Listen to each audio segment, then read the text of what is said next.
뮤지컬 즐겁게 오셨습니까? 네! 노래 즐겁게 들으셨습니까? 네! 재밌었습니까? 네! 유쾌했습니까? 네!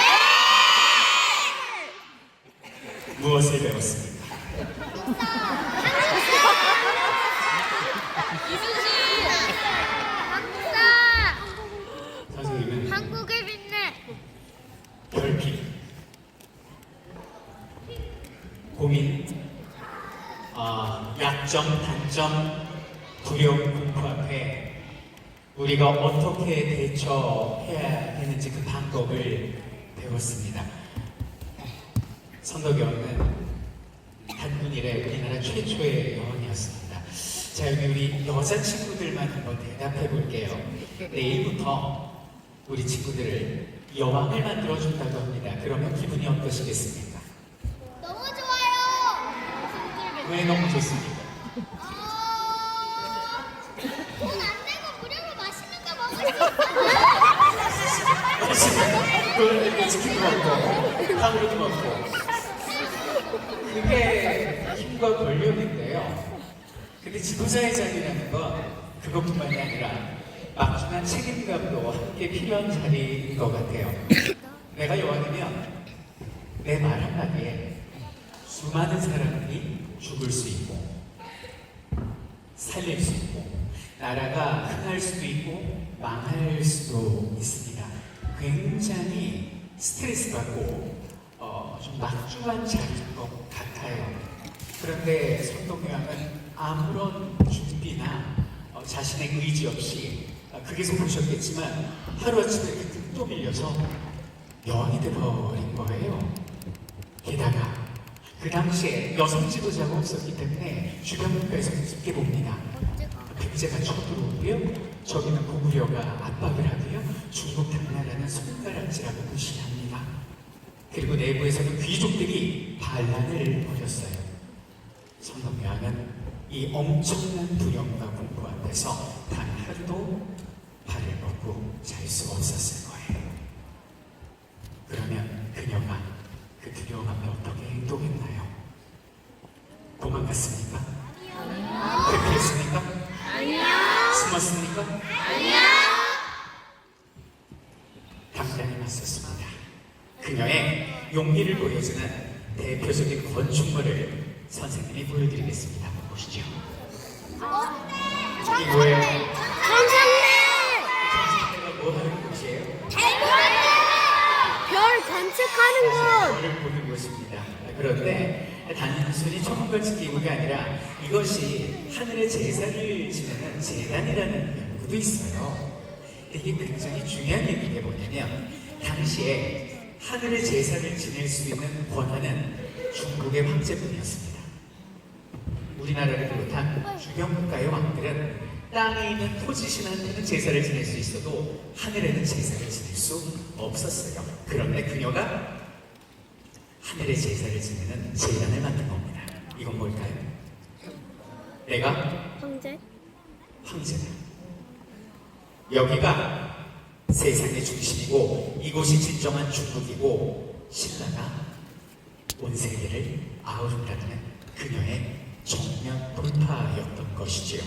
뿐만이 아니라 그녀는 거대한 탑도 만드는데요. 그 탑을 소개하겠습니다. 혹시 이 탑이 뭔지 아시나요? 불국사! 황룡구청사! 잘했어요. 황룡사에는 9층 공단인데요. 대략 높이가 몇 미터쯤 돼 보이세요? 13m! 80m입니다. 오늘날 30층짜리 건물보다 더 높아요. 이거를 선동여왕이 왜 만들었냐면 이 부처님의 힘으로 층층이 쌓을 때마다 한 층 한 층 주변에 오랑캐들이 무릎을 꿇을 거라는 믿음으로 만든 목탑입니다. 1층을 보시면요. 1번 우리 신라 앞에 무릎 꿇어. 그리고 2층 중국 당나라 우리 신라 앞에 무릎 꿇어. 남중국 3층 무릎 꿇어. 그리고 탐라 그때는 제주도가 나라였습니다. 탐라도 무릎 꿇고 백제 무릎 꿇어. 그리고 여기 보이는 6층, 7층, 8층, 9층이 싸잡아서 고구려입니다. 고구려도 좋아해라는 그녀의 의지였던 거지요. 다들 무시하고 손가락질할 때 그녀는 당당히 나서서 신라가 세상의 중심이고 자신이 하늘이 택한 지도장을 당당히 밝혔습니다. 이게 용기지요. 우리 선덕여왕의 용기에 뜨거운 응원에 박수를 부탁드리겠습니다.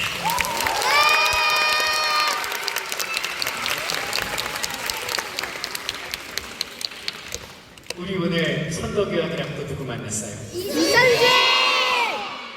오늘 우리가 봤던 전투가 무슨 해전? 왜 그러면 오늘 우리는 명량해전을 보았을까? 영화에서도 나왔는데 왜 영화에 나왔을까? 위대한 전투. 명량이 왜 사람들한테 유명할까? 그렇죠. 13척의 배. 적밖에 없었는데 300척의 적선과 맞섰고 아니 승리의 13척인데. 기적을 이뤘잖아요. 이게 드라마예요. 이게 사람들의 심장을 울리는 거거든요. 그런데 실제 일집되는데 이순신 장군의 전투 그 성향을 보면 이렇게 무모한 전투는 잘 하지 않으세요. 선생님이 표를 준비해 놨는데요.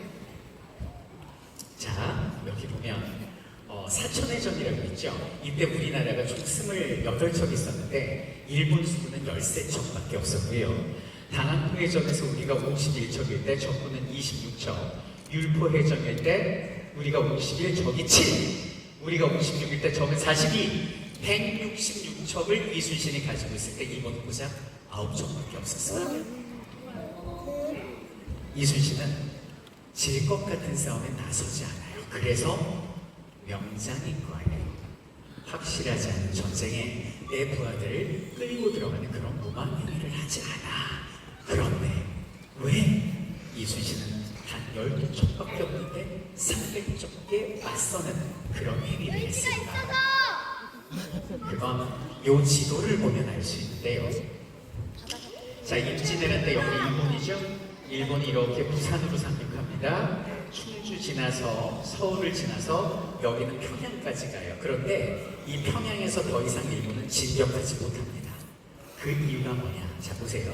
여기에 일본 분들이 있는데 일본 분들이 뭐 식량도 먹어야 되고 뭐 무기도 수리를 해야 되는데 그럼 여기는 일본으로부터 계속 식량과 무기가 이렇게 보급이 돼야 되거든. 보급이. 근데 우리나라가 어때요? 굉장히 길어요.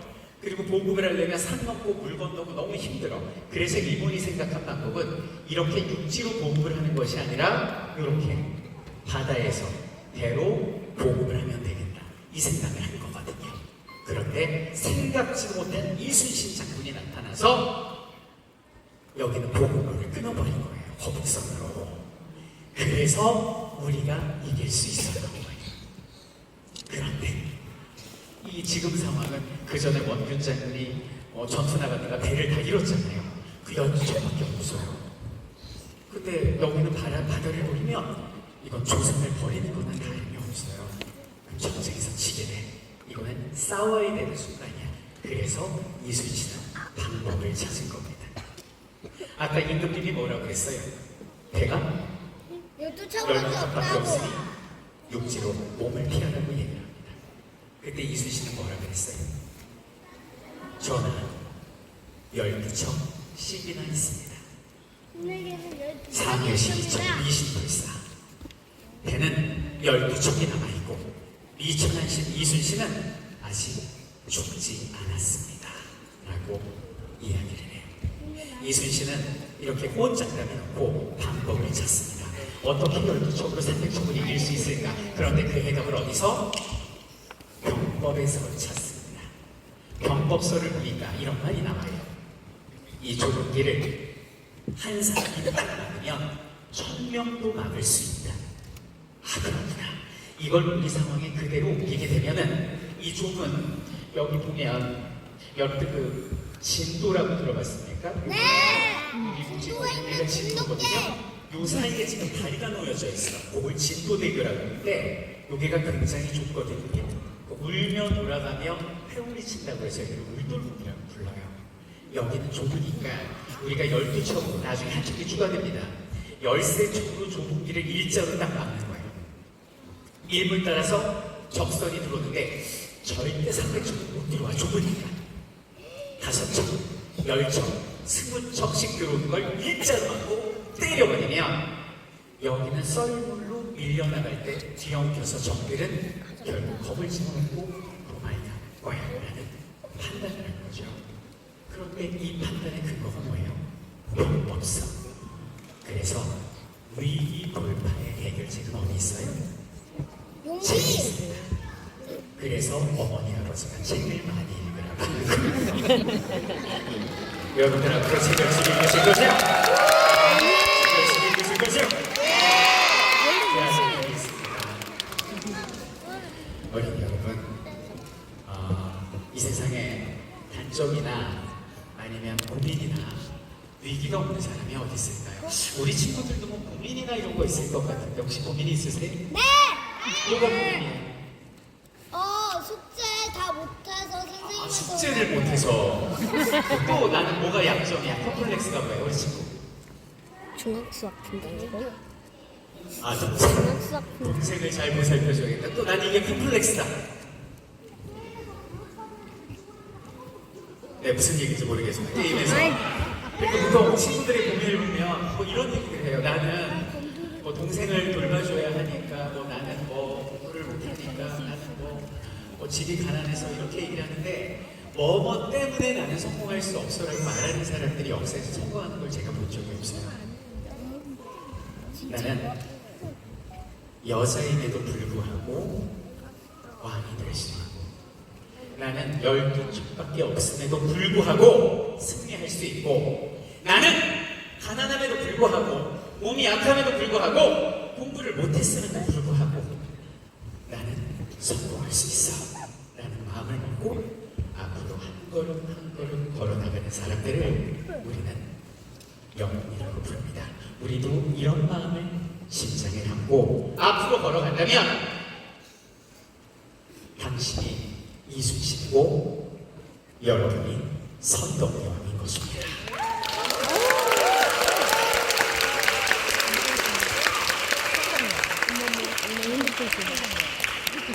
대한민국의 미래를 짊어지고 갈 우리 어린이들에게 오늘 선덕여왕과 이순신의 교훈을 담은 설쌤의 강의와 오늘 이 작품을 바칩니다. 더없이 위대한 우리들의 역사를 위하여.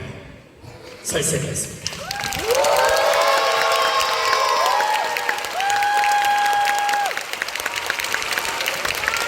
여러분들이 박수에 보답하는 마음으로 앵콜곡 한번 준비해볼까요? 준비됐나요? 준비됐어요? 출발!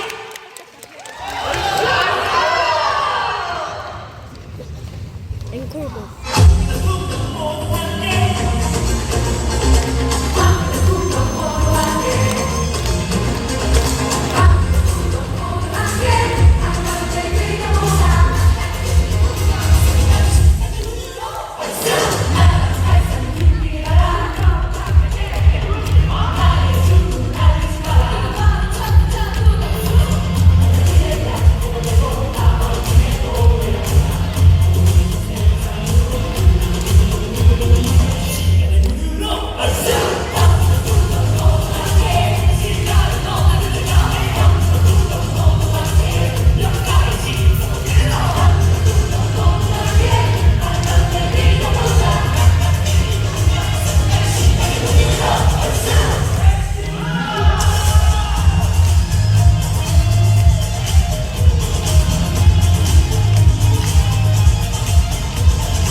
이쪽으로